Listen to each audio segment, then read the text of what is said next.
নবী করিম সাল্লাল্লাহু আলাইহি সাল্লাম বসে বসে জুতা সেলাই করছেন, জুতা ছিঁড়ে গেছে, সেলাই করছেন। আমাদের ছোটো মা জ্ঞানে গুণে সবার উপর দিয়ে যিনি, আম্মা জান আয়েশা সিদ্দিকা রাদিয়াল্লাহু তাআলা আনহা নিজ খাটিয়ায় বসে সুতা কাটছেন। হঠাৎ নজর পড়ে প্রিয় নবী সাল্লাল্লাহু আলাইহি ওয়াসাল্লামের দিকে।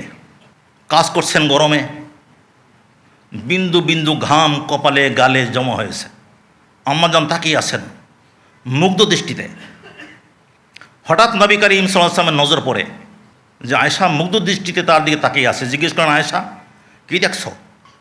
বললেন, ইয়া রাসূলুল্লাহ, যে আপনি কাজ করছেন, আপনার শুভ্র সমুজ্জ্বল চেহারায় ঘামের যে বিন্দুগুলি জমা হয়েছে, এ যদি কবি আবু কবির হুজালি দেখত তবে বুঝত তার কবিতাটা আপনার জন্যই বেশি প্রযোজ্য।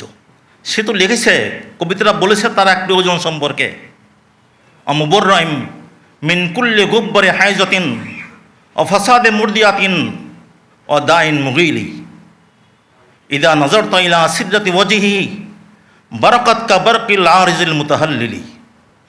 যে আপনি এমন একজন যে জন্মদাত্রী মা এবং দুগ্ধদানকারী মা, এ দুইরই কোনো রকমের মন্দ রোগ আপনাকে স্পর্শ করেনি, কোনো অনাকাঙ্ক্ষিত ব্যাধি আপনার মধ্যে নাই।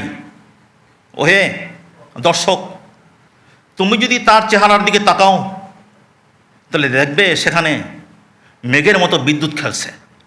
নবী করিম সাল্লাল্লাহু আলাইহি ওয়াসাল্লাম তার কাজে হাতের কাজ রেখে দেন, ধীর পায়ে এগিয়ে যান আর আম্মাজানকে ধরে তার কপালে চুমু খান আর বলেন, মাসরুরতি মিন্নি কাসরুরি মিনকি। বলেন যে আয়েশা, তুমি আমার প্রতি অতটা মুগ্ধ হও নাই যতটা তোমার কথায় আমি তোমার প্রতি মুগ্ধ হয়েছি। এই যে দেখেন, পেটে খাবার নেই, ছেঁড়া কাপড় পরেন, ছোট্ট খেজুর পাতার ঘর। আমাদের মায়েরা কেমন ঘরে থাকতেন, কেমন পোশাক তারা পরতেন। দিনের পর দিন চলে যেত, চুলে আগুন জ্বলত না, ক্ষুধা কাতর শরীর, ছিন্ন বস্ত্র আর খেজুর পাতার ঘর, ছোট্ট কক্ষ। এর ভিতরে এই রকমের আবেগ কী করে তৈরি হয়? যে দেখেন, মুগ্ধ দৃষ্টিতে তাকান আর কবির কবিতা আবৃত্তি করেন, এ রকমের সূক্ষ্ম আবেগ কীভাবে তৈরি হয়? আবার ওদিক থেকে মূল্যায়ন কেমন?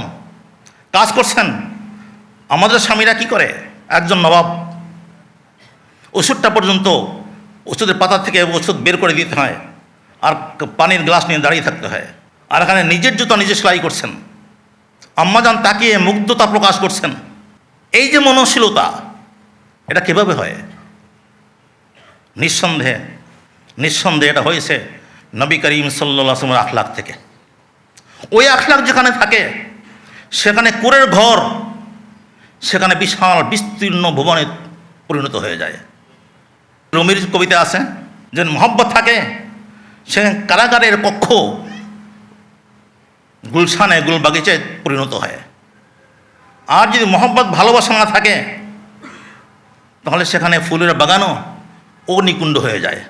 নবী করিম সাল্লাল্লাহু আলাইহি ওয়াসাল্লামের আচরণ, তার ভালোবাসা এত বেশি ছিল এবং সেই ভালোবাসায় আমাদের মায়েদের প্রাণ এতটা আপ্লুত ছিল যে খাবারের কষ্ট তা স্পর্শ করতে পারেনি, পোশাকের কষ্ট তা সইতে পারেনি, আর থাকার জায়গার সংকীর্ণতা তাদেরকে অশান্ত করতে পারেনি।